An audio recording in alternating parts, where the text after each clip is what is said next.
Alors Jacques, aujourd'hui, nous sommes le 1er mai et j'aimerais enregistrer cette entrevue pour notre festival Je suis Lorelai qui porte en partie le nom de ma mère. Puis c'est elle qui a écrit la poème Je suis Lorelai pour une fois représenter ce qu'elle a vécu dans les autres vies et ce qu'elle aimerait atteindre. C'est comme une estafette. Qu'est-ce que ça veut dire, Lorelai? Lorelai, c'est le nom. En Allemagne, il y a une montagne où il y avait une fille, Lorelai, qui chantait et tous les marins étaient attirés par sa voix, par le chant, comme une sirène, mais ce n'était pas la sirène. Donc c'est toute une histoire. Puis à travers cette histoire, elle a ressenti comme son esprit dans cette histoire. Donc ça c'est devenu une estafette, on va dire, après son départ, de donner le mot, la parole à suivante qui va écrire les poèmes, qui va donner cette lumière, l'amour, tout ce qu'elle voulait donner aux autres.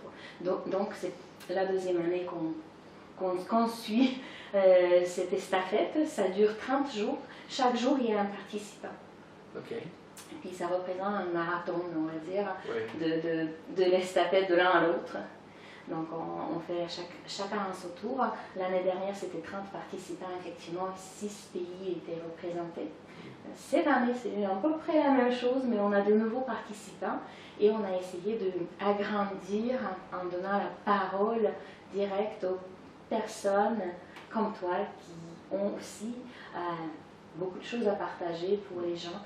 Puis j'aimerais, vu que notre public aujourd'hui, c'est des personnes artistes, créatifs, qui écrivent des poèmes, qui écrivent des histoires, qui aiment partager son esprit, son cœur à travers ces œuvres-là, j'aimerais parler avec toi sur l'inspiration.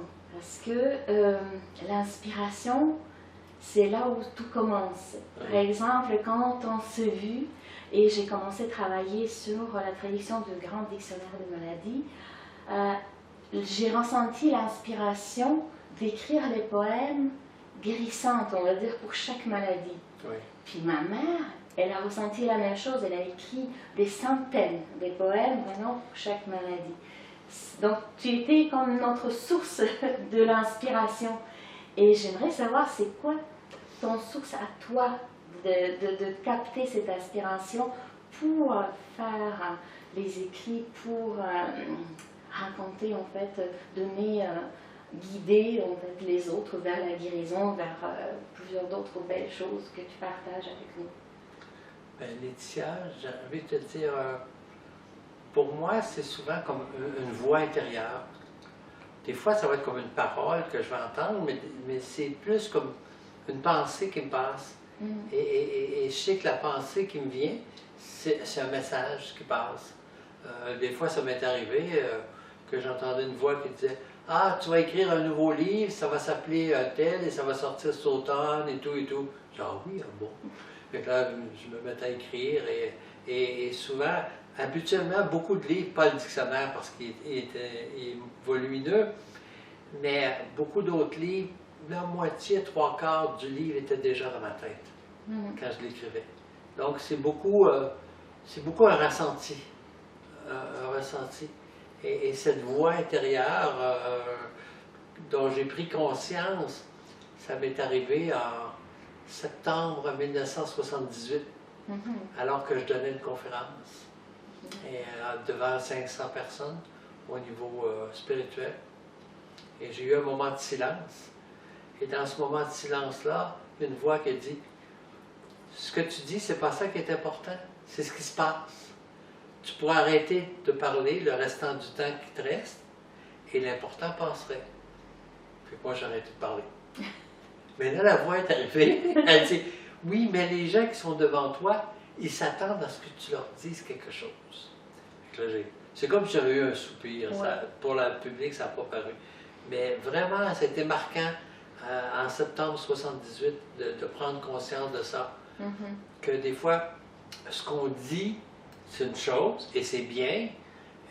Et même si on fait des poèmes, si on fait de la musique, tout ce qui est physique qu'on peut entendre ou les paroles qu'on écrit, c'est très bien, mais parfois il y a une autre dimension qui est encore plus grande, plus importante. Okay? Alors, surtout dans le livre le Grand Dictionnaire des malaises et maladies, je pourrais faire une conférence d'1 heure au niveau ésotérique, okay? Sur ce qu'il y a là-dedans. Mais ce n'est pas important, dans le sens que les gens lisent tout ça, le cerveau prend l'information et il y a un décodage qui se fait, et parfois il y a des guérisons qui se font parce que le cerveau, il y a des réponses, donc ça change la nature du stress que les gens vivent, vois-tu? Donc c'est ça. Fait que moi, c'est beaucoup, c'est comme un massage, c'est comme une voix que j'ai à l'intérieur de moi.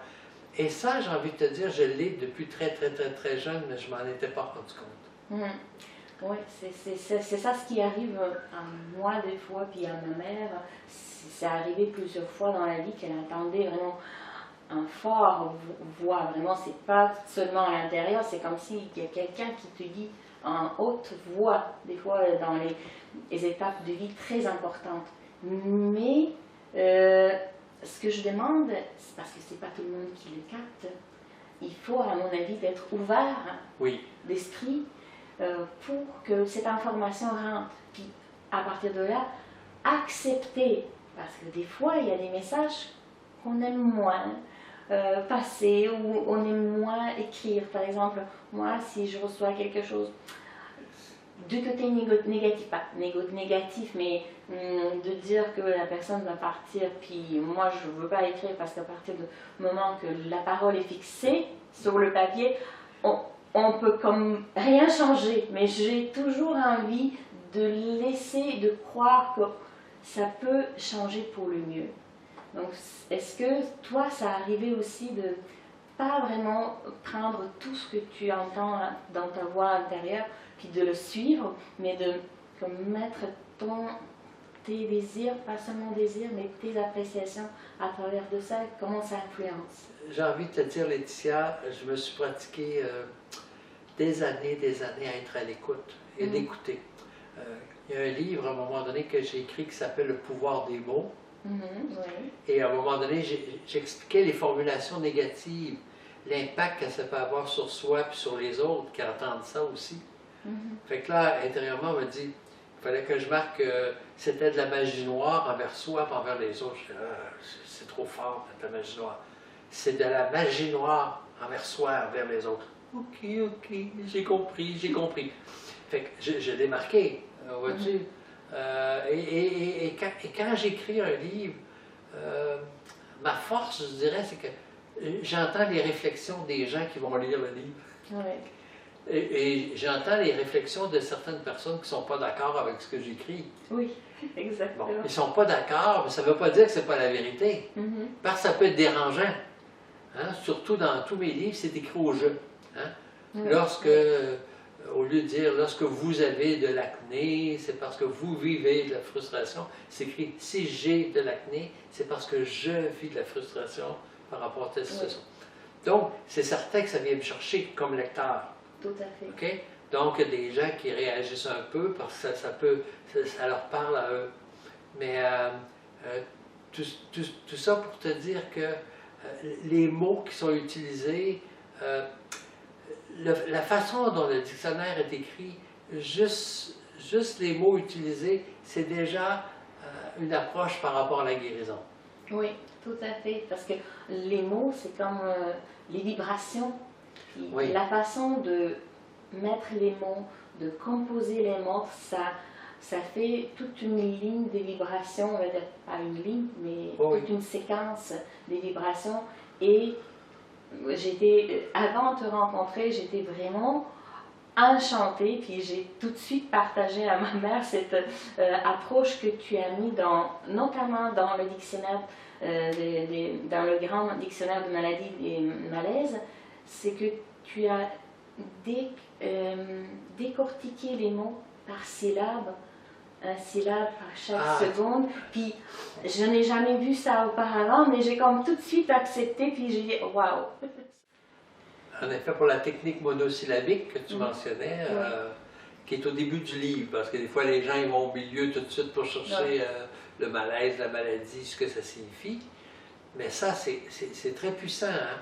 Mais il faut prendre 1 seconde par syllabe. Hein? Syllabe, par, syllabe.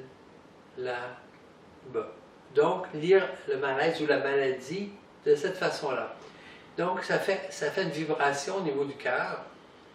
Et il y a des chances qu'il y ait une émotion qui monte. Hein? Des fois, on peut se mettre à pleurer un peu, mais c'est l'émotion qui se dégage pour que l'énergie de guérison s'installe et l'intégration se fasse. Il y a des gens qui sont allés chercher des guérisons comme ça. Donc, c'est une technique qui est très puissante pour la guérison, mais pour n'importe quoi aussi. Alors, j'ai envie de dire, étant donné qu'on est dans un contexte où il y a des poètes ou des choses comme ça, on prend le texte d'une chanson ou un poème ou un psaume, qu'importe, et on le lit syllabe par syllabe.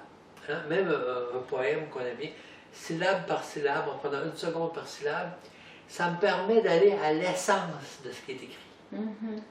Et moi, j'ai vu un jour, c'était comme un livre d'or dans mon cœur, et quand je disais syllabe par syllabe, ça s'écrivait dans ce livre d'or. C'est comme si je touchais à l'essence même de ce que ça veut dire. On peut prendre,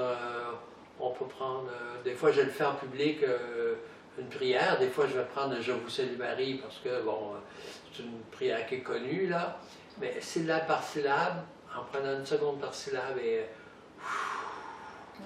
on sent quelque chose d'autre qui se manifeste.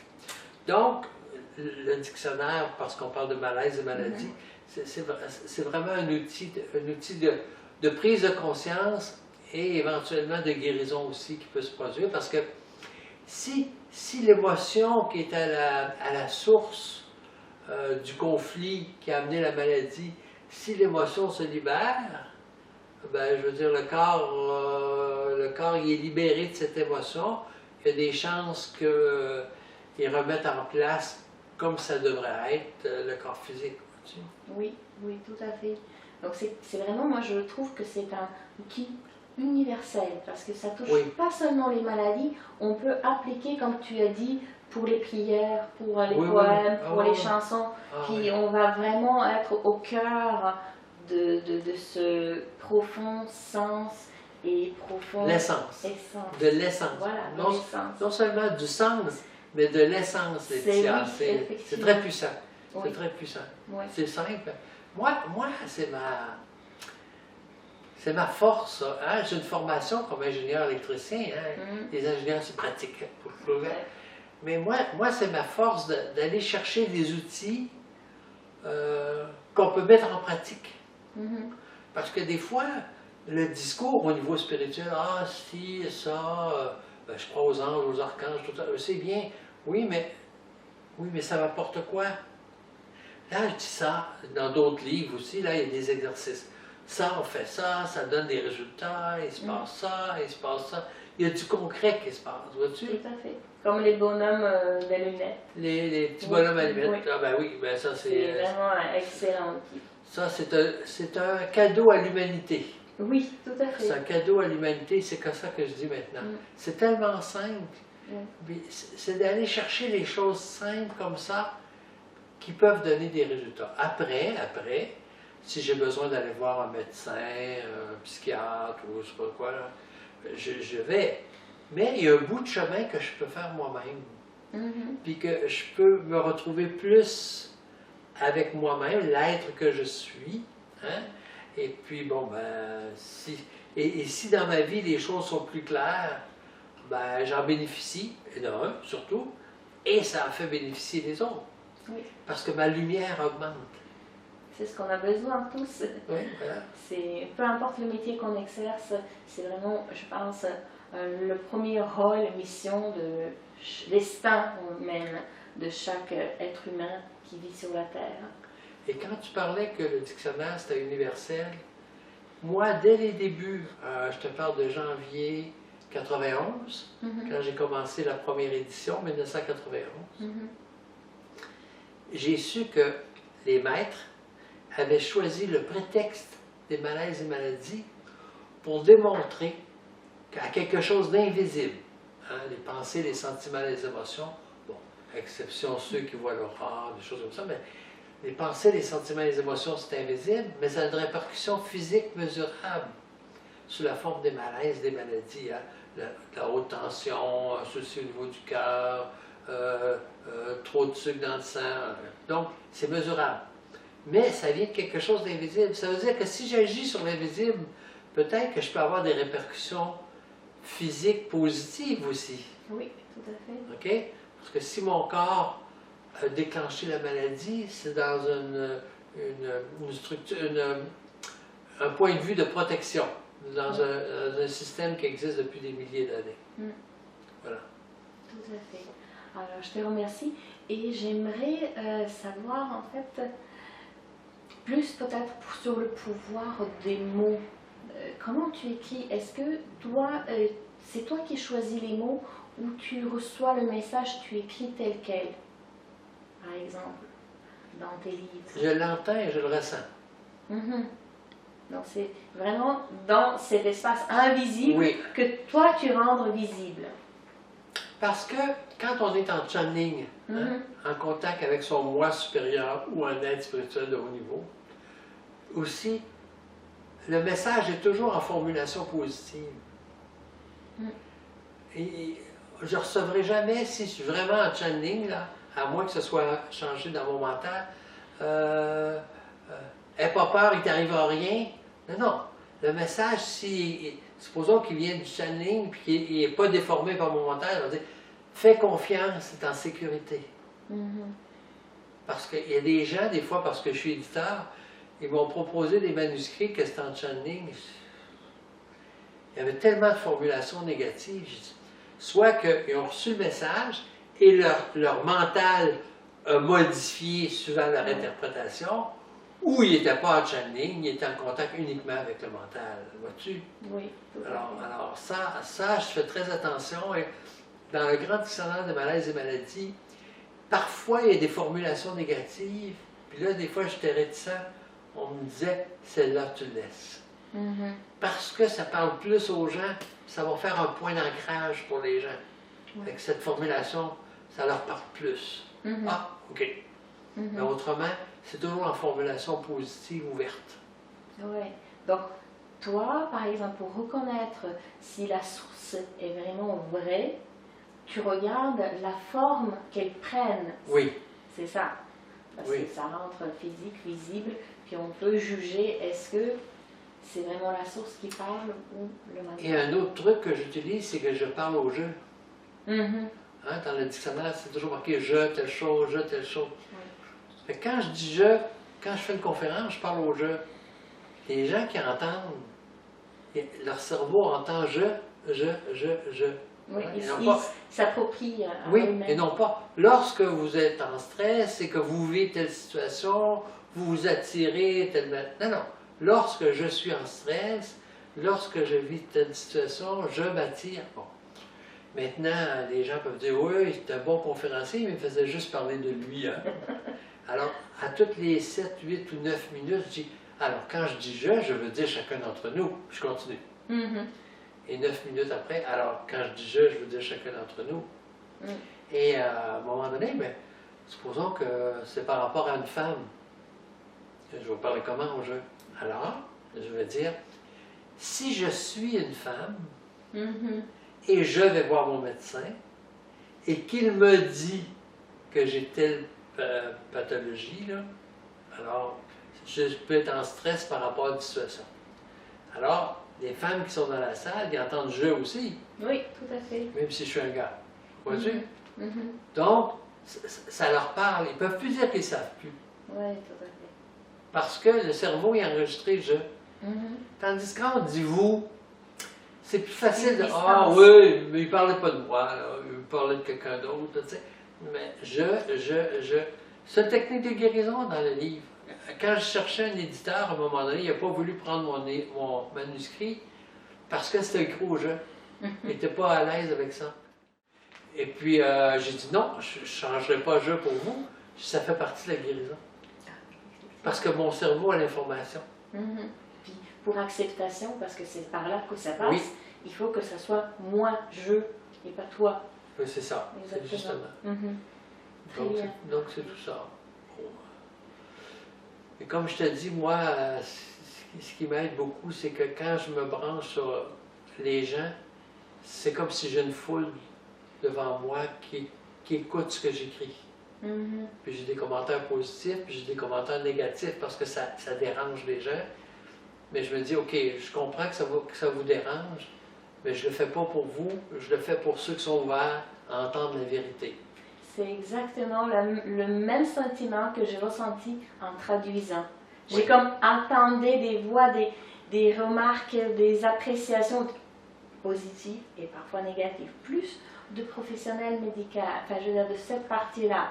Mais je dis bon, c'est comme ça, je le fais tel quel, puis Et vois-tu, Laetitia, par rapport, si on parle au grand dictionnaire de maladies, une force que j'ai beaucoup par rapport à ça, c'est que j'ai rien à prouver. oui. Fait que des fois, il y a des gens qui pourraient dire, ah ben ça c'est de la bullshit, ça vaut rien, c'est pas scientifique. Bon, t'as le droit. Hein? Bon, ça fait rien. Je me sens pas attaqué. Il y en a qui disent ça, c'est formidable, enfin j'ai trouvé pourquoi je vis telle chose, hein, qu'à lire, ça a permis de changer des choses dans ma vie, ça m'a apporté des guérisons. Bon ben ok, ça marche. C'est juste ça. Moi, ce que je recherche, c'est la vérité. Oui. Que ce soit clair, que ça plaise ou pas, c'est la vérité. C'est ça ce qui est le plus important. Voilà. Parce que c'est ça qui réveille en fait les gens, qui tracent le chemin vers le cœur. Et même si ça me dérange, Laetitia, quand je fais quelque chose ou quand j'écris quelque chose, c'est la vérité. Alors, je mets ma personnalité de côté, ça, c'est la vérité. C'est ça ta priorité. Voilà. Exactement. C'est comme ça que je travaille. Formidable. J'aimerais aussi faire un point, je trouve que c'est très important parce que c'est toi le premier pour moi qui l'applique. J'ai pas vu d'autres personnes, auteurs, qui le font. C'est de mettre l'amour dans tes mots écrits. C'est-à-dire que tu le soulignes, tu le mets un petit cœur, notamment dans le dictionnaire, puis c'est un message qui est présent tout au cours de dictionnaire. Pourtant, ce n'est pas un livre d'amour, pourtant, ce n'est pas un roman, mais tu mets à chaque fois ces petits cœurs, à chaque fois l'amour qui est présent dans chaque annonce. Je mets après chaque mot cœur, je mets un petit cœur. Oui, exact. Et après chaque mot accepte, ou j'accepte, j'accepterai, ou j'accepterai, une flèche avec le cœur. Parce que l'acceptation doit se faire au niveau du cœur. Donc, c'est une façon de mettre une image, puis que le cerveau il enregistre que c'est au niveau du cœur que ça se passe, ou l'acceptation, parce que je peux dire j'accepte dans ma tête. Oui, j'accepte. Mais c'est dans ma tête. Mais il faut que ça soit dans mon cœur. Ça descend pas. Fait que c'est pour ça qu'une flèche, puis un cœur tout de suite après le mot accepter. Je l'explique plus dans d'autres volumes que le dictionnaire, cette formulation-là. Mais c'est ça que pour but. Et souvent, quand je dédicace, je mets l'amour est le vrai guérisseur. Parce que chaque conflit que je vis, chaque conflit, c'est souvent une interprétation d'un manque d'amour. Oui. Je ne dis pas que c'est un manque d'amour, c'est une interprétation d'un manque d'amour. C'est ce qui nous manque, je pense. Alors, si je trouve une façon, quelle qu'elle soit, avec des exercices, avec la prononciation monosyllabique, avec la boule de lumière que je fais circuler ou quoi, d'intégrer, d'accepter la situation, on dit « je ne peux rien changer que je n'ai pas accepté ». Alors, accepter, attention, accepter, ça ne veut pas dire « je suis d'accord ».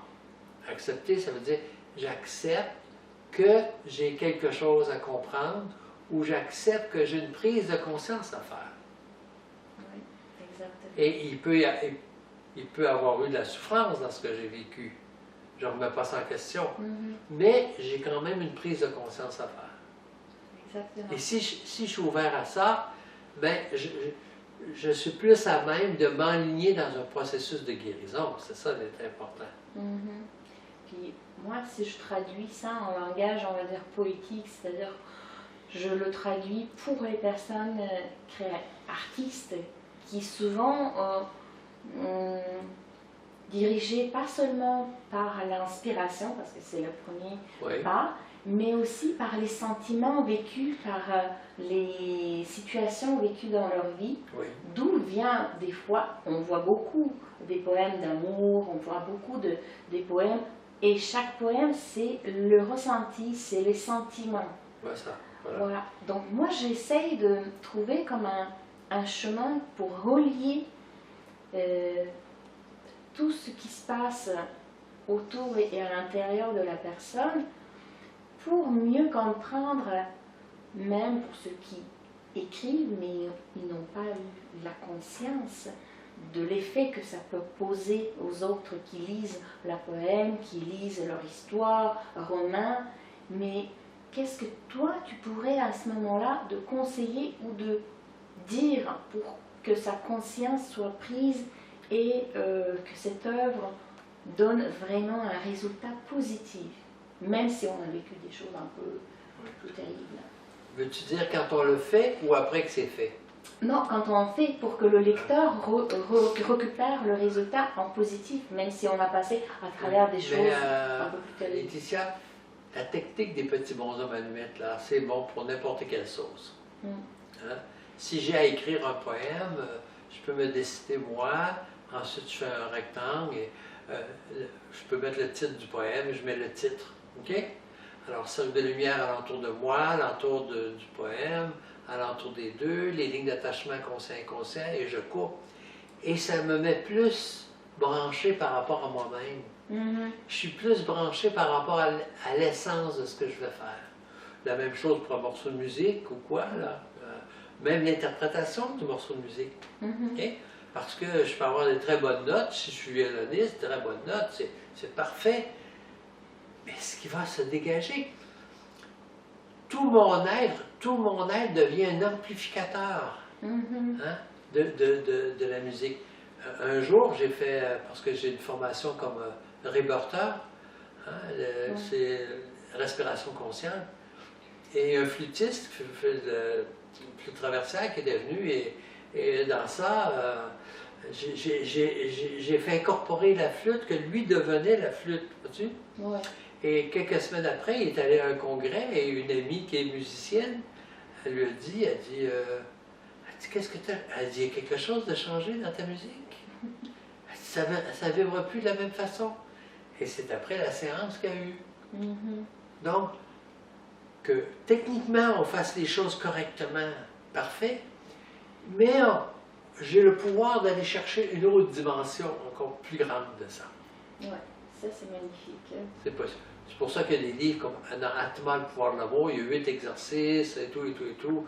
Donc il y a des choses qu'on peut faire techniquement aussi. Pour se préparer, pour recevoir. Oui, puis en russe, là, je ne sais pas quand, là, à cause de tout ce qui se passe là, dans votre coin, là, il est supposé sortir la version des petits bonshommes allumettes aussi. Là. Ça aide, oui. Oui, je commence à en parler, puis je vais présenter aussi aux participants des festivals. J'aimerais savoir, est-ce que tu as un mot spécial pour tous nos participants qui tient cette estafette, on va dire, de lumière, de l'amour, et qui reprennent de l'année à l'autre, qui reprennent en vie quotidienne, en faisant des choses...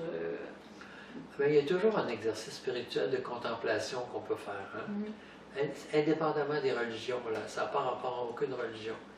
Mais on peut mettre, je ne sais pas, vous avez un logo ou une image par rapport à ça? C'est celui-là. OK. Alors, ce que je peux faire, c'est que je peux mettre dans mon troisième œil cette image et je fais le mantra, sans penser à rien, je fais le mantra spirituel qu'on appelle le chant du Hu.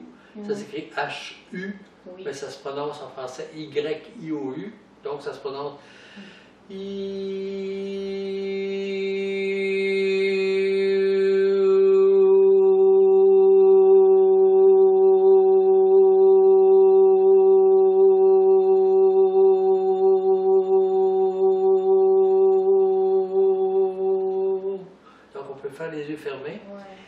ça me remplit. Quand tu as chanté, ça remplissait avec... Mais tu vois, Laetitia, on dit que c'est un chant d'amour à Dieu, mais au-delà de toute religion, là, hein, ça pas, c'est ni chrétien, ni musulman, ni protestant. C'est une énergie, et c'est... Bon, l'Esprit Saint, quand on dit le mot Esprit Saint, c'est relié au catholicisme, l'énergie divine. Bon, oui. Voilà, disons ça, je me connecte à l'énergie divine, je mets ça, et je me connecte à tout l'amour qu'il y a par rapport à ça, là, au plus haut niveau, là. Donc, c'est un exercice que je peux faire, là. Donc, ça va rejoindre, ça crée un égrégore positif oui. sur ces événements-là, cette situation-là, pour que par après, toute cette énergie soit disponible à plus de monde possible. Comme moi, ma compagnie, ma maison d'édition s'appelle Atma. Atma, c'est âme. Hein? Comme oui. Le Mahatma Gandhi, Ma veut dire grand.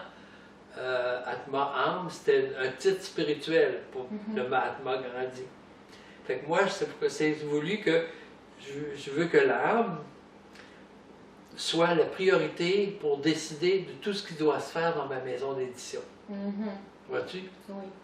Tandis que si on fait l'exercice que je viens de te montrer, voilà, c'est comme si spirituellement parlant, vibratoirement parlant, je mets le plus d'énergie, d'amour universel dans cette situation-là, c'est tout.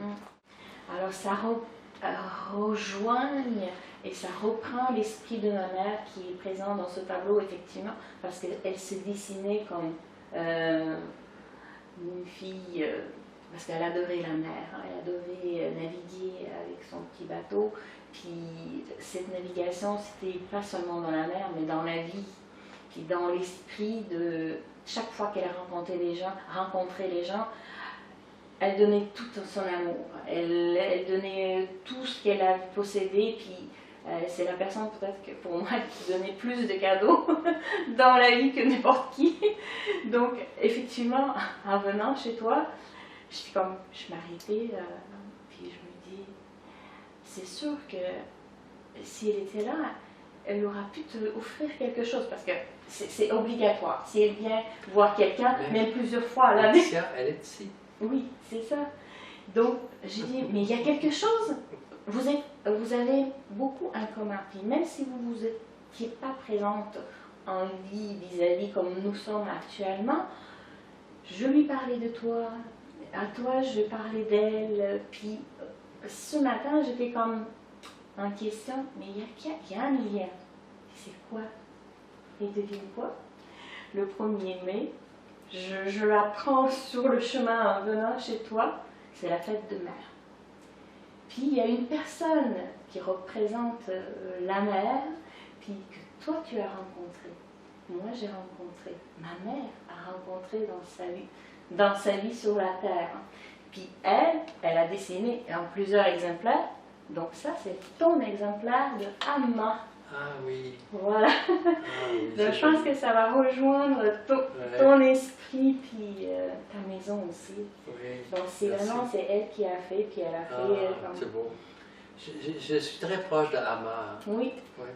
Je l'ai vu 4 fois. 4 fois. Oui, moi j'ai vu 2. 2. Je l'ai vu 2 fois en France, une fois en Inde, une fois. Je ne sais pas si, dans quelles îles, là, dans une île des Caraïbes, là, je ne sais plus laquelle. Là. Ouais. Donc je trouve que c'est comme notre guide, peut-être notre mère spirituelle. Oui, bien sûr. Et puis c'est vraiment un lien, effectivement, pas seulement des esprits, pas seulement des choses qu'on fait qui sont en commun, qui servent à l'humanité. En parlant de ta mère, j'ai un texte sur Facebook, des fois je l'envoie, qui est quelque chose que j'ai écrit, mais une poésie en prose aussi, qui est sur la mort, un pas vers la lumière. Mais avant ça, j'explique que j'ai déjà fait dans des ateliers. La personne, physiquement, elle nous quitte, mais son amour reste. Oui. Et souvent, le souci qu'on a, c'est que parce que la personne est étendue, puis il n'y a plus de vie dans le corps physique, je pense avoir perdu son amour. Puis moi, ça m'est arrivé dans des ateliers. Je sais quoi, ah, oui, ton mari, ça fait 10 ans qu'il est parti. Ah bon, C'est quoi son prénom? Ah, il s'appelait Richard. Ah, ok, Richard. Ferme les yeux. Richard. Richard. Et Richard, il venait. Et la personne le ressentait. Et elle reconnectait à l'amour de son mari. Oui. Qui avait toujours été là.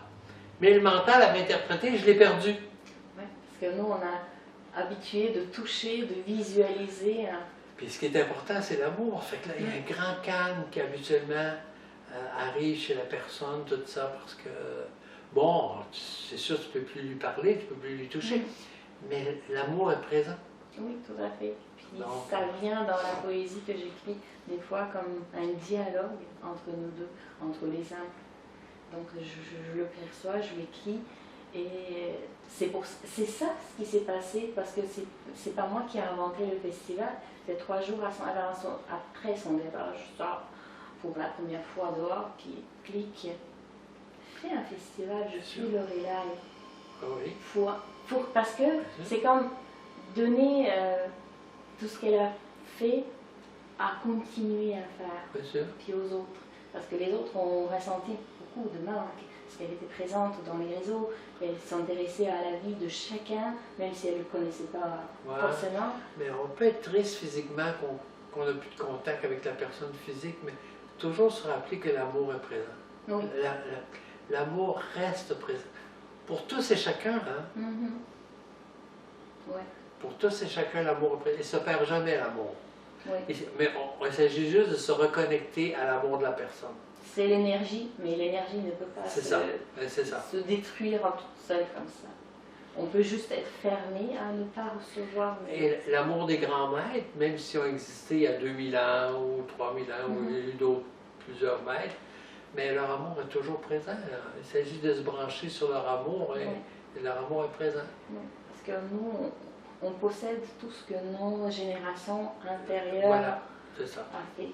Exactement. Ça. Donc on continue. Et oui. Je te remercie beaucoup. C'est moi qui te remercie, Laetitia. Pour être la personne invitée dans notre festival virtuel, mais en même temps, je pense que ça va ouvrir d'autres portes pour chacun, puis autres horizons, puis ouvrir le cœur aussi pour l'amour, pour recevoir cette belle énergie. Ben, ça permet d'aller vers plus d'amour, plus de sagesse et plus de liberté. Ça, c'est chouette.